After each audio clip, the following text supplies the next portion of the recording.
WhatsApp बनाया students, कैसे हैं आप सब। स्वागत है फिर से आप सभी का आप ही के चैनल जितेंद्र आर्या क्लासेस में। तो आज की इस वीडियो में हम आपका 12th क्लास के बिजनेस के क्वेश्चन पेपर के बारे में बात करेंगे। उसको क्वेश्चन पेपर का डिजाइन देखेंगे, उसमें कितने मार्क्स के क्वेश्चन आते हैं, कौन सा मॉड्यूल कितने मार्क्स का आता है।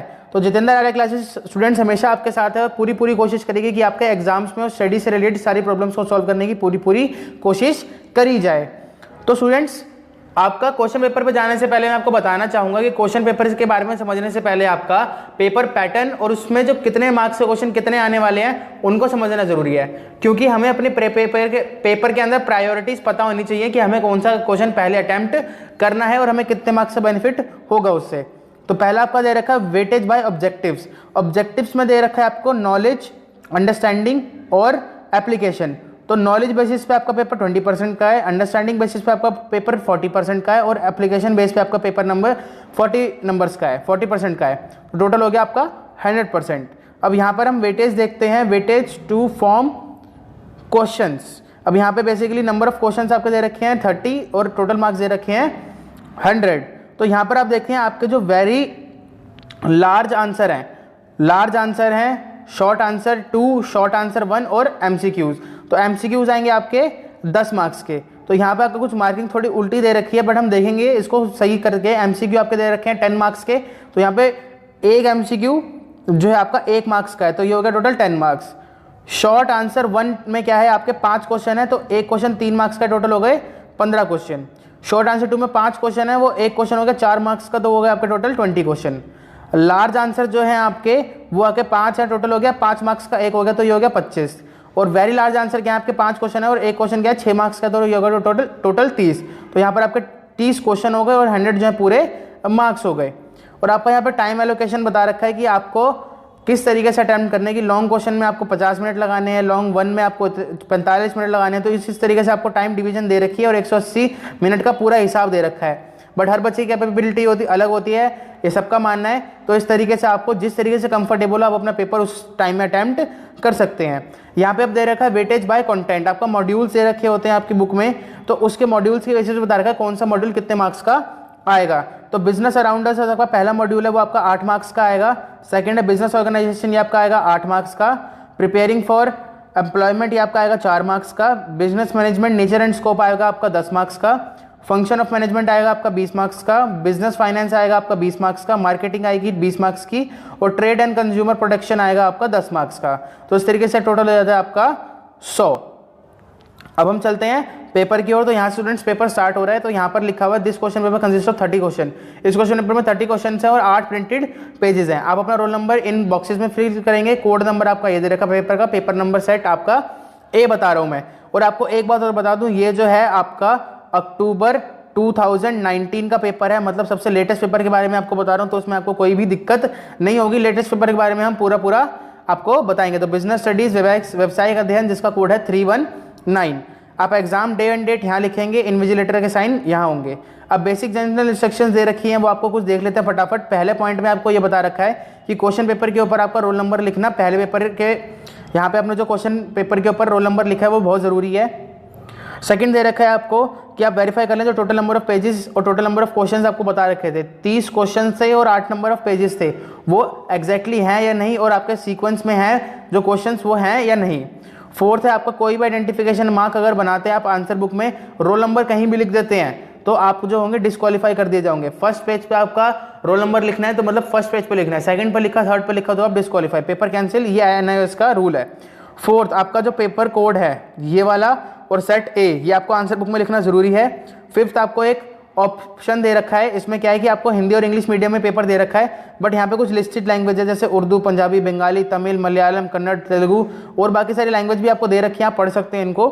आप अपनी लैंग्वेज में पेपर अटेम्प्ट करना चाहें तो कर सकते हैं। आपको अपनी आंसर बुक में चूज करना पड़ेगा कि आपने कौन सी लैंग्वेज में पेपर अटेम्प्ट करना है। बट यहाँ पे इसका एक ड्रॉबैक है, यहाँ पर लिखा हुआ है कि अगर आंसर में लैंग्वेज में समझने में कोई भी दिक्कत होती है और उसमें कोई मिस्टेक होती है तो इसके रीजनेबल रिस्पॉन्सिबल सिर्फ आप हैं, अगर हिंदी और इंग्लिश के अलावा कोई भी आप अटेम्प्ट करते हैं लैंग्वेज। तो यहाँ पर आपका हिंदी में इंस्ट्रक्शन दे रखे हैं, आप इसको रीड कर सकते हैं। अब हम बाकी चलते हैं आपका बिजनेस स्टडीज़ के पेपर पे, व्यवसायिक अध्ययन 319। टाइम आपको दे रखा है 3 आवर्स, मैक्सिमम मार्क्स हैं आपके 100। अब यहाँ पे भी कुछ नोट दे रखा है। नोट में क्या दे रखा है कि आपको सारे क्वेश्चन आंसर करना कंपलसरी है और आपको कुछ चॉइसेस दे रखे हैं एक क्वेश्चन के अंदर। जैसे मान लीजिए क्वेश्चन नंबर 8 आपको 2 चॉइसेस दे रखे हैं, तो आप अपनी मर्जी का क्वेश्चन कर सकते हैं। सेकंड दे रखा है कि मार्क्स जो हैं वो क्वेश्चन के आगे अलॉटेड है, मतलब क्वेश्चन के आगे उसके मार्क्स लिखे होंगे। और थर्ड दे रखा है कि 1 से लेकर जो है वो आपका MCQ है, जिसमें आपको A B C D आपको ऑप्शन दे रखे हैं। तो अपना ऑप्शन लिख के, जैसे मान लीजिए आपने चूज कर लिया B, तो उसके सामने उसका आंसर लिख के उसको प्रॉपर इंडिकेशन देनी पड़ेगी आपको। और आपको कोई भी एक्स्ट्रा टाइम नहीं दिया जाएगा। जो आपको टाइम करना है वो 3 घंटे के अंदर ही आपको सारा चीज़ अटेम्प्ट करनी है। ये आपका हिंदी में लिखा हुआ है। तो सीधे सीधे हम चलते हैं आपका क्वेश्चन नंबर 1 की तरफ। तो क्वेश्चन नंबर 1 में लिखा हुआ है which of the following is not a Taylor's principle of management. Taylor's principle of management का कौन सा इसमें से ऑप्शन नहीं है? तो ये भी इसका ऑप्शन है ए वाला, बी भी इसका ऑप्शन है और डी भी इसका ऑप्शन है। तो सी इसका ऑप्शन एक नहीं है। तो आप जब अपने आंसर शीट में लिखोगे तो सी और आपका मैक्सिमम नॉट रिस्ट्रिक्टेड आउटपुट, क्योंकि टेलर प्रिंसिपल जो होता है आपका बेसिकली मैनेजमेंट पे और फंक्शनल फोरमैनशिप, मतलब बेसिकली डेवलपमेंट, जो आपका पर्सनल डेवलपमेंट है, जो आपका एम्प्लॉय है उससे रिलेशन के बारे में, उसको कैसे एम्प्लॉय करना है। प्रोडक्शन के बारे में तो कोई बात ही नहीं करते, तो यहाँ पे प्रोडक्शन की बात हो रही है। तो यहाँ पर ये क्या ऑप्शन टिक कर देंगे आप इसको कि ये इसका एक ऑप्शन नहीं है। सेकंड बता रखा है आपका विच of the following management involves guiding, supervising, communicating and motivating the subordinates. तो यहाँ पर क्या है आपका प्रबंधन का वह कौन सा कार्य है जिससे अधीनस्थों का मार्गदर्शन, पर्यवेक्षण, संप्रेक्षण एवं अभिप्रेरित करना सम्मिलित है। तो इसमें क्या है आपका आएगा डायरेक्टिंग। तो बाकी जो सारे ऑप्शन हैं वो भी ठीक हैं, बट इसमें जो सबसे सुटेबल लग रहा है वो डायरेक्टिंग है। आप उनको निर्देश देते हो, उनके साथ चलते हो, उनको डायरेक्ट करते हो कि आपको किस तरीके से काम करना है। थर्ड वाला बता रखा है plan which determines the sequence of any work performance, which type of plan is it. जो आपका नियोजन है किसी भी कार्य को निदर्शन के एक निश्चित क्रम का निर्धारित करती है, तो वह नियोजन का कौन सा प्रकार है? तो मेथड, रूल्स, बजट या प्रोसीजर। तो मेरे हिसाब से इसका आंसर है प्रोसीजर। किसी भी चीज़ को करने की, एक वर्क परफॉर्मेंस को करने की सीक्वेंस, मतलब एक प्रक्रिया होती है, तो जिसको हम प्रोसीजर बोलते हैं। तो कार्य प्रणाली जो है आपका आंसर है। अब बाकी हम सीधा सीधा आपका दिखा देते हैं आपको आपके MCQs किस तरीके से हैं, और बाकी आप इनको खुद ही आपको जो समझ आते हैं, जो ठीक लगते हैं वो आप इसको बता सकते हो। Controlling function of an organization, आपका कंट्रोलिंग फंक्शन क्या होता है? जो आपका किसी संगठन का नियंत्रण कारक क्या होता है? तो ये आप इसमें से अटेम्प्ट कर सकते हो जो आपको ठीक लगता है। फिफ्थ वाला दे रखा है which type of channel of distribution is most suitable for the sale consumer good. उपभोक्ता वस्तुओं का विक्रय करने के लिए, वितरण करने के लिए कौन सा माध्यम उपयुक्त है? तो आप इसमें से चूज कर सकते हैं। अब सिक्स्थ वाला दे रखा है आपको according to which concept of marketing profit could be increased by producing large quantity of goods and reducing the cost of production। ठीक है, विपणन की वह कौन सी अवधारणा है जिसके अनुसार बड़ी मात्रा में वस्तुओं का उत्पादन कर एवं उत्पादन की लागत को कम करने में लाभ को बढ़ाया जा सकता है? तो ये आपको ऑप्शन पता है तो आप इसमें टिक कर सकते हैं। आगे चलते हैं हम 7th क्वेश्चन पे। और long term investment decision is called. जो लॉन्ग टर्म इन्वेस्टमेंट होता है आपका दीर्घकालिक नियोजन, जो निर्णय होता है वो क्या होता है? वो आप इसमें से ऑप्शन आप अपना टिक कर सकते हैं। 8 जो है आपका commercial paper can be issued for a period. जो आपका वाणिज्यिक पत्र है जिस समय अवधि के लिए जारी किया जाता है वो आपको बताना है, वो कितने से कितने दिन के लिए होता है। आप इसको अटेम्प्ट कर सकते हैं, 1 मार्क्स मिलेगा आपको। 9 दे रखा है stores that deal with specific lines of good are called. जो दुकानें निश्चित प्रकार की वस्तुओं में बिक्री करती है तो उसको हम क्या कहते हैं? इनमें से आपको ऑप्शन पे टिक लगा देना है। 10th वाला दे रखा है a complaint can be made to state commission if claim value is. आप राज्य कमीशन को शिकायत की जा सकती है यदि दावे की राशि किस, मतलब इसमें दावे की राशि कितनी होनी चाहिए। तो ये आपका 10 मार्क्स का MCQs कवर हो चुके हैं। अब आपका जो क्वेश्चन स्टार्ट होता है वो 3-3 मार्क्स वाले स्टार्ट हो जाते हैं। शॉर्ट 1 तो पहला है mister A is the manager of taking की डिसीजन ऑफ द ऑर्गेनाइजेशन। जो आपका ए है वो प्रबंधक है जो संगठन के महत्वपूर्ण विषयों का संबंधित निर्णय लेते हैं। At what level does he work in the organization. वह संगठन के किस स्तर पर कार्य करते हैं। वट आर हिज फंक्शन, और उसके कार्य क्या है। तो ये आपको 3 मार्क्स देगा।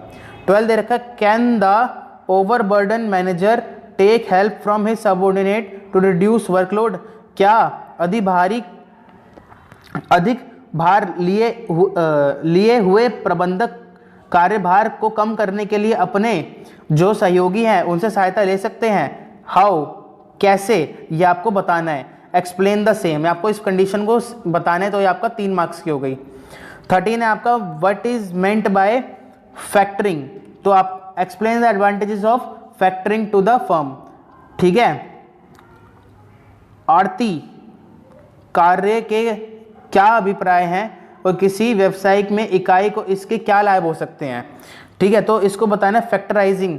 फैक्टरिंग मतलब क्या होता है, फर्दर डिवाइड कर देना, चीज़ों को बांट देना ताकि जल्दी चीज़ें हो जाएं। जैसे आप फैक्टराइजेशन करते थे ना, 8 के फैक्टर बनाते थे 2 × 2 × 2, तो इस तरीके से क्या है आपका बिजनेस के अंदर है। 14 दे रखा है आपका distinguish between advertisement and sale promotion on the basis of. आपको क्या करना है कि निम्न में विज्ञापन और विक्रय में अंतर स्पष्ट करना है, किन किन चीज़ों पर उनका ऑब्जेक्टिव, उनका उद्देश्य क्या होता है, उनका इफेक्ट प्रभाव क्या होता है और उनकी प्रकृति नेचर क्या होता है। तो ये आपका 3 मार्क्स का है। अब चलते हैं 15th क्वेश्चन पे। 15th क्वेश्चन है explain briefly the role of chamber of commerce and industry, वाणिज्य और उद्योग संघ की भूमिका को संक्षेप में समझाइए। ये आपका है 3 मार्क्स का। 16 है can management be treated as science, क्या प्रबंधन को विज्ञान माना जा सकता है। Give reason in support your answer, अपने उत्तर के समर्थन में आपको कारण बताना है। ये आपका 4 मार्क्स का है। 17 state the importance of staffing by giving any 4 points of its important, नियुक्तिकरण का महत्व बताइए आप। इसके महत्व को समझाने के लिए कोई भी 4 बिंदु जो है आपको संक्षेप में बताने। ये आपका है 4 मार्क्स का। इसके बाद है आपका 18th question what are the main function of special financial institution state, जो आपका विशिष्ट वित्तीय संस्थान है उसके मुख्य कार्य क्या होते हैं, उसका उल्लेख करना है आपको। यह आपका है टोटल 4 मार्क्स का। अब हम चलते हैं 19th क्वेश्चन की तरफ। Explain in brief shopping goods and speciality goods, आपको संक्षेप में समझाने कि कार्य योग्य वस्तुएं और विशिष्ट वस्तुओं में क्या होता है, आपको इनके बारे में बताने। ये आपका 4 मार्क्स का है। 20वां explain the role of consumer organisation and NGOs, जो उपभोक्ता संगठन है और एनजीओ है इनकी भूमिका को आपको बताना है। ये आपके 4 मार्क्स के हैं। अब यहाँ से आपका शुरू हो जाता है 5 मार्क्स से।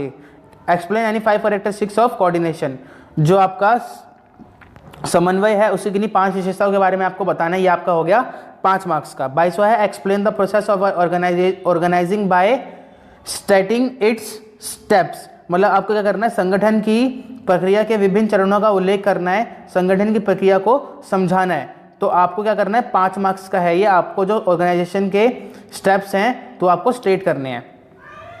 23rd है आपका state and explain the step involving in trading on a stock exchange, जो आपका शेयर बाजार में व्यापार विधि के विभिन्न सोपानों का उल्लेख आपको उसे समझाना है। ठीक है, उसको समझाना है, तो आपको इसके 5 मार्क्स मिलेंगे।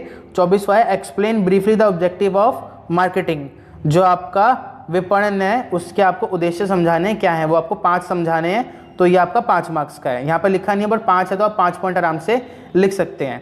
25 है state any 5 relieving availables to a consumer on filing complaints that may be order by redressal form और कमीशन, उपभोक्ता द्वारा शिकायत दर्ज कराने पर शिकायत निवारण फॉर्म या आयोग कौन कौन सी राहतों का आदेश दे सकता है, ये आपको बताना है। ऐसी किन्हीं 5 राहतों का उल्लेख करना है आपको। तो ये आपका 5 मार्क्स का है। अब छठे क्वेश्चन से आपका 6 मार्क्स वाले क्वेश्चन स्टार्ट हो जाते हैं। तो Taylor develop the technique in the production department, explain this technique of scientific management, Taylor ने क्या करा है, उत्पादन विभाग में विधियों तकनीक में विकास किया है, वैज्ञानिक प्रबंध की विधियों को समझाइए। ये आपका है 6 मार्क्स का।